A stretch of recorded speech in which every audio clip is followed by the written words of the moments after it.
स्वरूप आनंद पद निधना।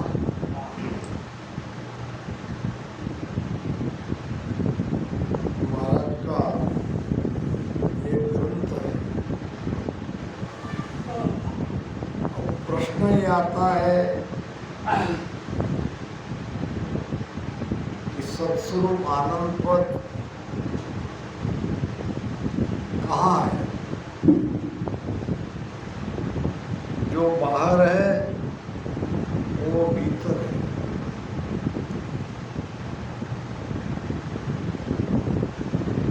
तो सत्य, जिसका स्वरूप सत्य, वहाँ है आनंद। अब ये शरीर में अगर देखा जाए तो शरीर में सब नासत है, यानी शरीर माया का है। माया यानी मिटने वाली है। शरीर के अंदर जो आत्मा है वो है सत्य। सत्य की व्याख्या है जिसका तीनों काल में नाश नहीं होता। तो हमारे आत्मा का स्वरूप सत्य है, और जो हमारे आत्मा के स्वरूप तक पहुंचेगा उसे आनंद मिलेगा। यानी आत्मा का पद ही आनंदमय है। अब वहाँ कैसे जाया जा सकता है? तो महाराज कहते हैं कि नियंचर के बिना हम वहाँ नहीं पहुँच सकते। सत्स्वरूप आनंद पद की यात्रा बिना नियंचर के नहीं कर सकते। अब नियंचर क्या है? तो नियंचर हमारा ही निज नाम है। तो सत्स्वरूप आनंद पद नियंचर निज नाम, यानी हमारे स्वरूप तक पहुंचने का रास्ता नियंचर है। यही हमारा निज नाम है। जिसके गट में नियंचर जगेगा वो सत्स्वरूप आनंद पद में जाएगा। वेद सहित ज्ञान घट आवे, प्रेम भाव में जो मन पावे, मोक्ष मिलन की यही उपाय, दूजी नहीं शिष्ट में भाई। भेद सहित ज्ञान घट आवे।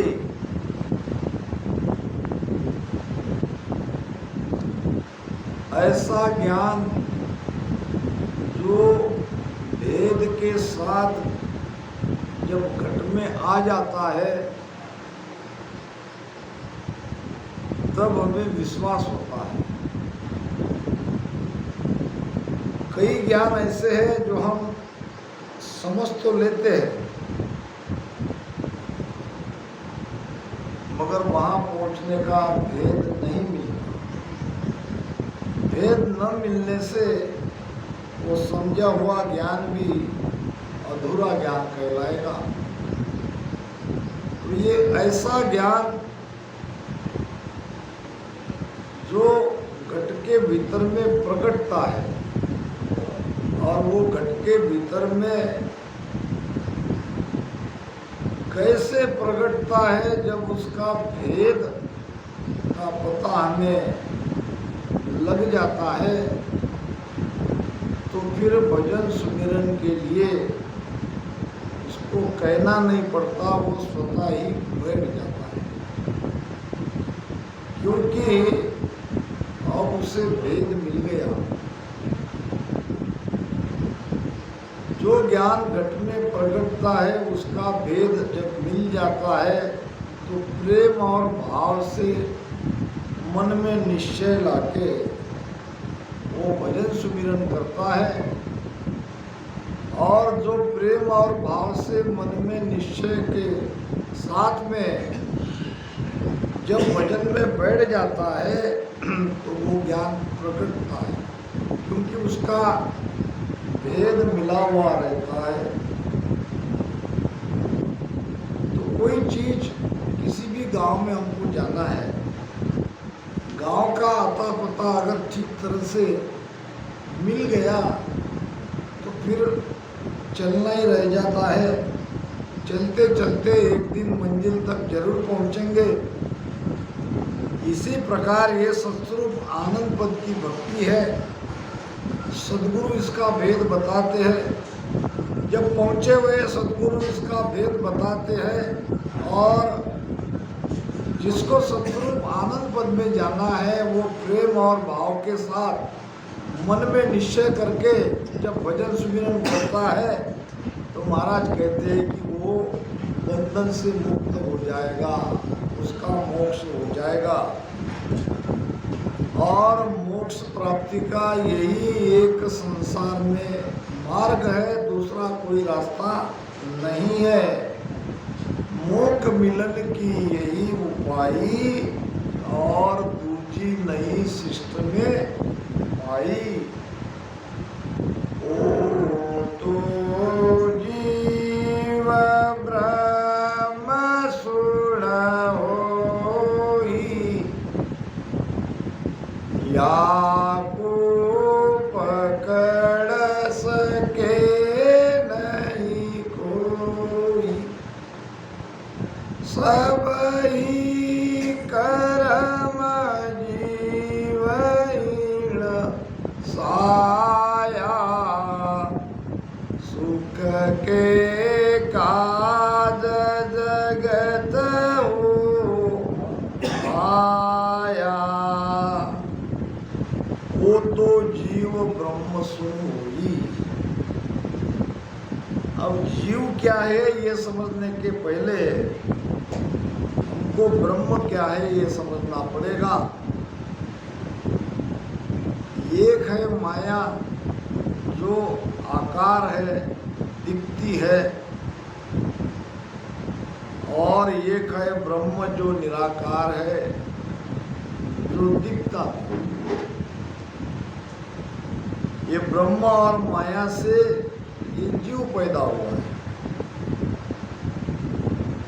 ब्रह्म और माया की प्रथम संतान है जीव, यानी जीव ब्रह्म से ही आया है, जीव ब्रह्म से ही पैदा हुआ है। ये जीव के अंदर ब्रह्म के सारे गुण विद्यमान है, तो माया के भी सारे गुण विद्यमान है। क्योंकि माया ब्रह्म जीव के माता पिता है। वो तो जीव ब्रह्म सुन होई, या को पकड़ सके नहीं कोई। जैसे ब्रह्म निराकार है वैसे जीव भी निराकार है। जीव भी दिखता नहीं है, जीव को भी आकार नहीं है। जैसे हम ब्रह्म को नहीं पकड़ सकते वैसे जीव भी पकड़ में नहीं आ सकता। अब जीव और ब्रह्म में क्या अंतर है? ब्रह्म से पैदा हुआ जीव है तो ये भी ब्रह्म, मगर इसमें है अज्ञान। अज्ञान और भ्रम के कारण ये अपने स्वरूप को भुला हुआ है, भटका हुआ है। तो ब्रह्म की भ्रमित अवस्था को हम जीव कहें। या को पकड़ सके नहीं कोई, यानी जैसे ब्रह्म को नहीं पकड़ सकता, ब्रह्म मुट्ठी में नहीं आता, वैसे जीव को कोई पकड़ नहीं सकता। मगर हम देखते हैं कि जीव को कर्म लग रहा है, तो सवाल ये आएगा कि जीव को कर्म ने कैसे पकड़ा? तो ऐसे पकड़ा कि जैसे कि जड़ चेतन के बारे में एक गुरुदेव अपने शिष्य को ज्ञान दे रहे थे। प्रश्न था, जड़ ने चेतन को पकड़ा कि चेतन ने जड़ को पकड़ा? कर्म है जड़ और जीव है चेतन। तो गुरु महाराज ने कहा जीव के अंदर अज्ञान आने से जीव कर्म के बंधन में फंसा है। तो प्रमाण दिया, एक दिन सवेरे उठ के एक नीम के पेड़ को गुरु ने ऐसे पकड़ लिया और कहने लगा, बचाओ बचाओ बचाओ, मुझे पेड़ ने पकड़ा, मुझे पेड़ ने पकड़ा। शिष्य ने कहा, गुरुजी आपने पेड़ को पकड़ा है, पेड़ ने आपको नहीं पकड़ा। तो यही मैं समझाना चाहता हूँ कि जीव चेतन होते हुए भी जड़ कर्म को जीव ने पकड़ा है। जीव के अंदर अपने आप को जीव ब्रह्म से अलग मानने लगा, ये उसका भ्रम है, ये उसका भूल है, और इसी कारण कर्म लगने लगा। महाराज यहाँ कह रहे हैं कि सब ही कर्म जीव इन साया, जीव के आधार से सारे कर्म बनने लगे। परमात्मा से ये आत्मा ब्रह्म में आई, ब्रह्म से ये जीव भाव में आई, जीव भाव में आने पर ही अपने आप को स्वतंत्र अस्तित्व समझने लगा, मानने लगा, और इसके कारण उसको कर्म लगने लगा। कर्म ने उसको पकड़ा, ये अपने आप को कर्म का कर्ता भोक्ता मानने लगा, और मूल में दुख का कारण यही है। सब ही कर्म जीव इन साया, सुख के काज जगत हो पाया। संसार तो जीव के सुख के लिए बना था, मगर सुख के साथ दुख भी मिलने लगा। दुख कौन सा? तो किए हुए कर्म को ये बार बार भुगतने लगा, बार बार कर्म होने लगा। तो अब ये नाम मात्र यहाँ सुख रह गया, यहाँ दुखी दुख जीव को मिलने लगा। ब्रह्म जहाँ सुन सुख दुख नाही, लेना एक न देना काई, ता कारण यो खेल बनायो, पांच भूत कर संग हुए आयो। ब्रह्म जहाँ सुन सुख दुख नहीं। परमात्मा से जब ये आत्मा ब्रह्म में आई, तब ब्रह्म में वहाँ न सुख था न दुख था। वापस जब हम ब्रह्म बनेंगे तब भी सुख नहीं रहेगा, दुख नहीं रहेगा। ब्रह्म में हम निराकार रूप में थे, वहाँ सुख नहीं था, दुख नहीं था। और ब्रह्म से जब हम आकार में आए, तीन लोक में आए, जीव भाव में आए, तो सुख दुख लगने लगा। ब्रह्म जहाँ सुन सुख दुख नाही, लेना एक न देना कोई। वहाँ व्यवहार नहीं था, लेना देना नहीं था, पांच विषयों का सुख नहीं मिल रहा।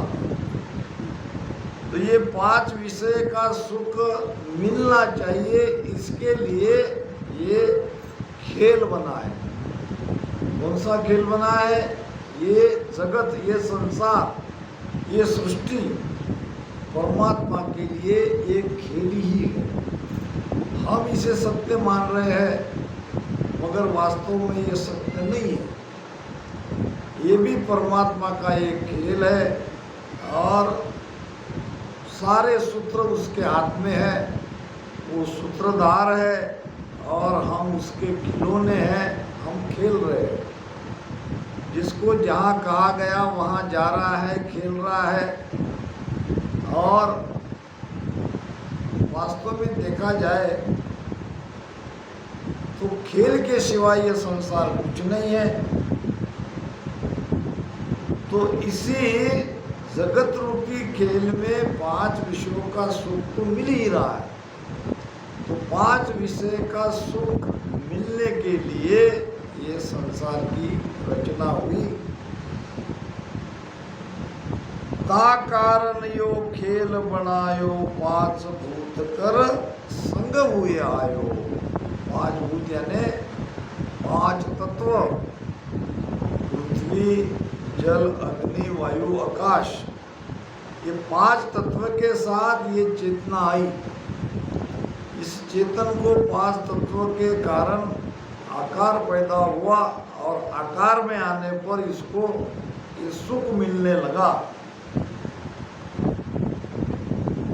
कि ज्ञानी सब ही सांभळो, जीव कहो गुण होय, किसालोक सो आवियो, सो जब बताओ मोय। ज्ञानी सभी सांभळो। कौन से ज्ञानी? वेदांति के लिए महाराज कह रहे हैं। उस समय वेदों का पठन करने वाला ही ज्ञानी कहलाता था। सभी वेदों के ज्ञाता को महाराज ने कहा है कि हे ज्ञानी सब सुनो। क्या सुनना है? जीव कहो गुण होए। हे ज्ञानियों, ये जीव कौन है? ये मैं आपको पूछ रहा हूं, मुझे इसका जवाब दो। और किसा लोक सु आविया, सोच बताओ मोए। ये जीव कौन है और किस लोक से आया है, इसका खोज खबर करके मुझे आप बताओ। ये खोज कर मुझे आप उसका ध्यान दो। सोच बताओ मोय, उलट कहाँ लग गया भाई, बोहरन जन्मे आय, कहाँ लग पूगा जाई। ये ज्ञानियों मुझे ये बताओ, जब ये उलट कर जाएगा यानी भक्ति करेगा, चाहे शंखनाल की करे या बंकनाल की करे, जब ये वापस जाना चाहेगा तो ये कहाँ तक जा सकता है? सोच बताओ मोय, उलट कहाँ लग जाई। उलट करिए किस पद में जाके मिलेगा। बोरन जन्मे आए, कहाँ लग पूगा जाई। दोबारा ये जीव वापस जन्म नहीं लेगा, तो उसे किस पद में जाना पड़ेगा कि जिस पद में जाने पर वो दोबारा वापस नहीं आएगा। इन्हें 2 बातें बताओ। पहली बात, ये उलट के कहाँ तक जाएगा। दूसरी बात, कहाँ तक जाने पर उसका आवागमन नहीं होगा यानी वो वापस नहीं आएगा। ये 2 बातें बताओ। और इसके पहले जीव के बारे में पूछा था कि जीव कौन है और किस लोक से आया है। तो चारों प्रश्न अगर इकट्ठे यहाँ पूछा जाए इस कुंडलिया के द्वारा, तो ज्ञानियों के लिए 4 बातें महाराज पूछ रहे हैं। पहली बात, जीव कौन है। दूसरी बात, जीव कहाँ से आया। तीसरी बात, उलट कर ये कहाँ जाएगा। और चौथी बात, किस पद में जाने पर वो वापस नहीं आएगा। समझ रहे हो ना बराबर? सुख राम कहेवा दौड़ कहो, गुण बल पूय, ज्ञानी सब ही सांभळो, जीव कहो गुण होय। हे ज्ञानियों, मुझे ये भी बताओ कि वो ऐसी जगह जब जाएगा जहाँ से उसका वापस आना नहीं होता, तो वहाँ किसके बल से जाएगा? वहाँ तक जाने का आधार क्या है? का आधार है, कि साधना का आधार है, कि भक्ति का आधार है, किस आधार से वो वहां तक जाएगा। सुखराम कहे वा दौड़ कहो, दौड़ना वहां पहुंचने का आधार किस साधना से वो वहां तक पहुंचेगा। और कुणबल पूगो होए, किसके बल से, किस साधना के आधार से वो उस जगह जाएगा जहां से उसे वापस आना नहीं पड़ेगा। बहुत ही बढ़िया विषय है। मैंने सुना है कि ये अगाध बोध और सत्स्वरूप आनंद पद, ये दो विषय महाराज ने रिचोला में बने, रिचोला में बनाए गए। जब रिचोला में महाराज पहुंचे तो लगभग 3 साल तो वहाँ रहे। 90 साल की आयु में महाराज का मोक्ष हो गया। तो लगभग 86-87 साल में महाराज के मुख से ये ज्ञान निकला। यानी वो संपूर्ण निचोड़ है। अगाध बोध और सत्स्वरूप आनंद पद ये सार ज्ञान है। जीव ब्रह्म सुहावी हो, जीव ब्रह्म ही होय,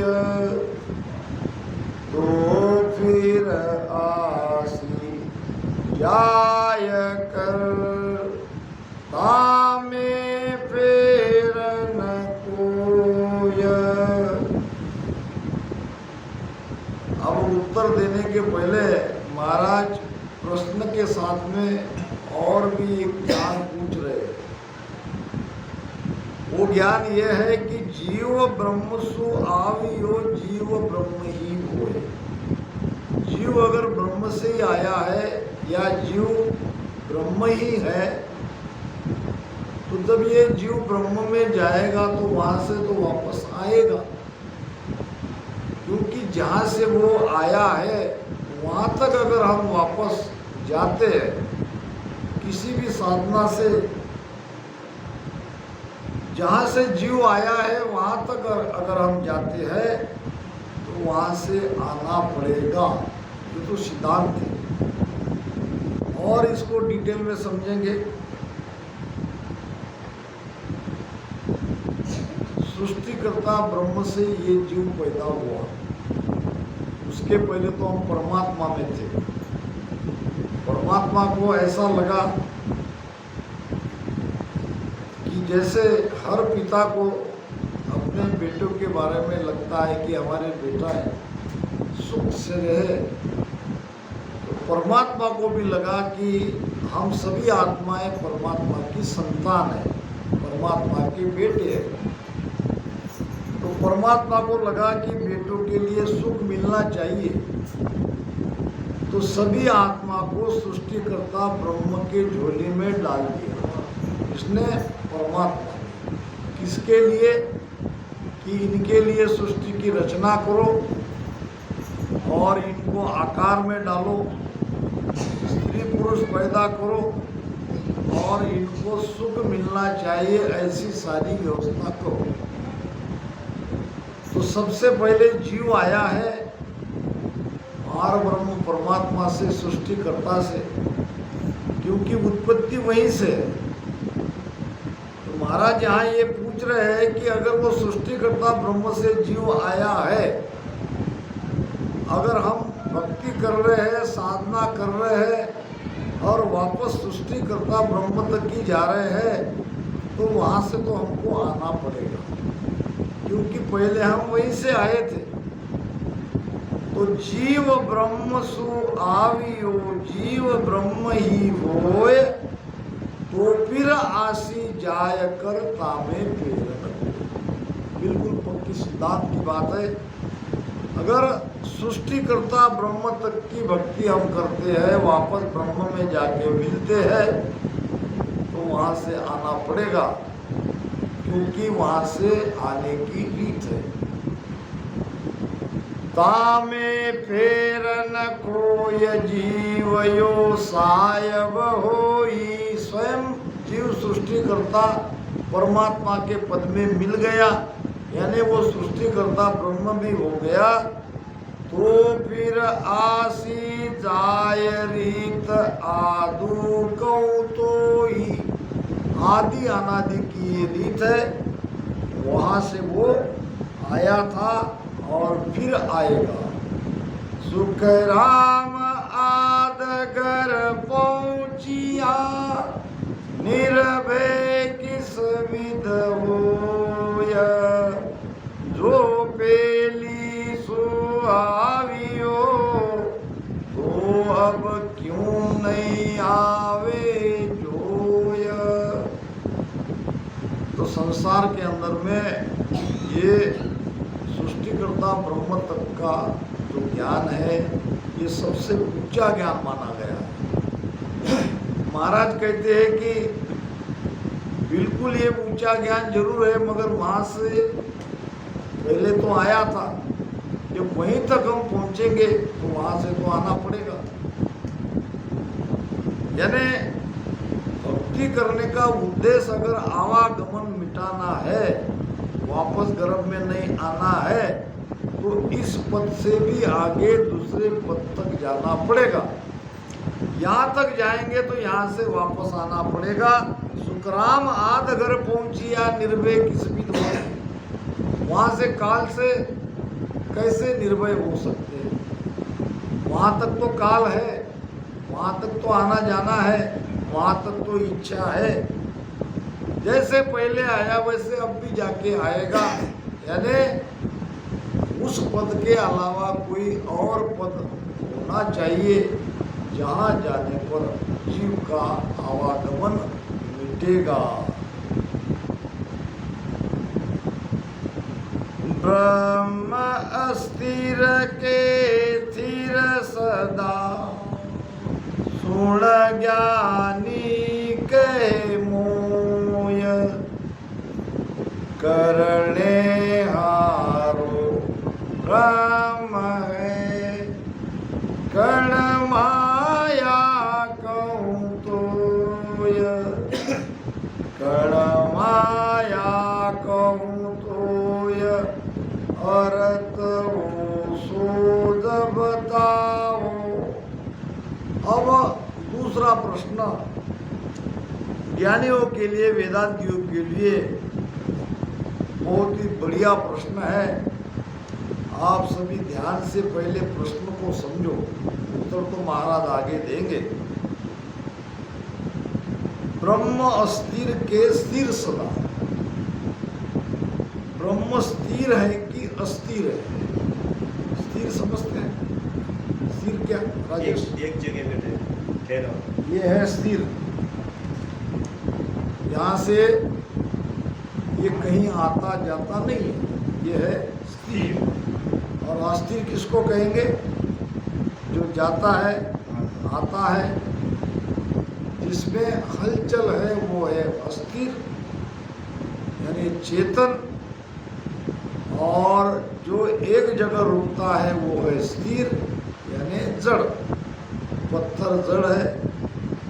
अब ये ब्रह्म के बारे में पूछ रहे हैं, ब्रह्म स्थिर है कि अस्थिर है? प्रश्न के तरफ ध्यान रखो। दूसरी बात, करने हारो ब्रह्म है, कण माया कौन तो। करने हारो यानी क्या करने हारो?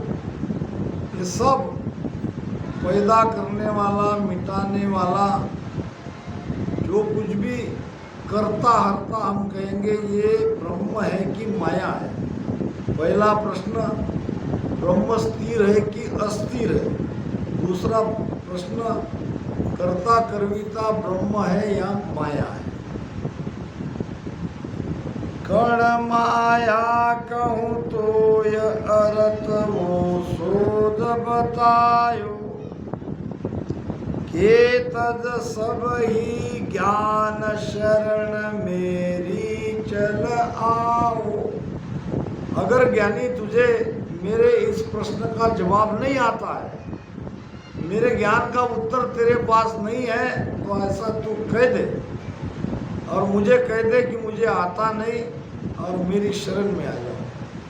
मैं तुम्हें कह दूंगा कौन स्थिर है कौन अस्थिर है, करने वाला ब्रह्म है कि माया है, ये सारे प्रश्न का जवाब मैं तुम्हें दे दूंगा। के तद सब ही ज्ञान शरण मेरी चल आओ, सुख राम कहे इण भेद बिन, मोख न पावे कोय, ब्रह्म अस्थिर के थिर सदा, सुन ज्ञानी कहूँ तोय। अब इसका संबंध महाराज ने मोक्ष से जोड़ दिया। इस प्रश्न के उत्तर में मोक्ष प्राप्ति का राज छिपा है। इसीलिए तो कहा है कि अगर तुमको उत्तर नहीं आता है तो मेरी शरण में आ जाओ, क्योंकि ये स्थिर अस्थिर के भेद के बिना कर्ता कर्विता कौन है ये समझ जब तक हम नहीं समझ सकते तब तक हम बंधन से मुक्त नहीं होंगे।